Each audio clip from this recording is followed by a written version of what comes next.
Investors and traders who are hoping for long-term gains in the stock market are on pins and needles. Let's bring in trading pro Joe Tigay. Joe, the week started off with that massive sell-off.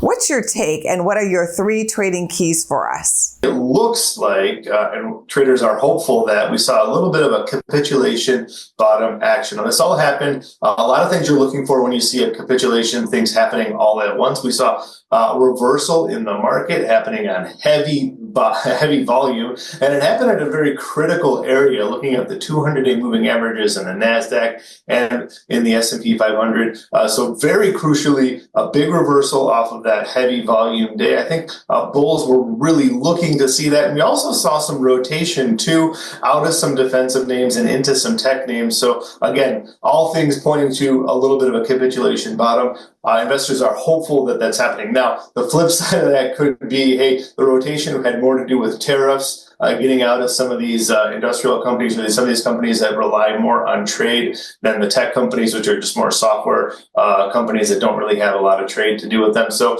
the narrative is still out there, and it's really going to depend on the economy. I've been saying this for a long period of time, Angie. As long as the economy is strong, the stock market will stay strong.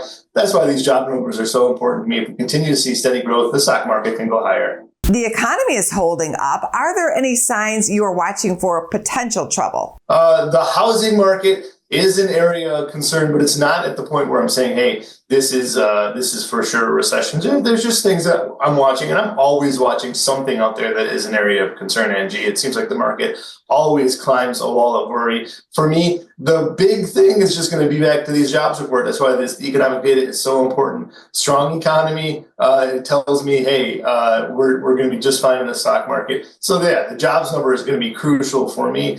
There is concern about loss of government jobs, if there's going to be any spillover to any job losses elsewhere. So there also is concern that tariffs could lead to some job losses as we're reshifting the way things are working in the economy. So in the short term, there is some concern. I haven't seen any data that shows that it's proving out to be yet. Thank you for your Trader Talk, Joe. Thanks for having me.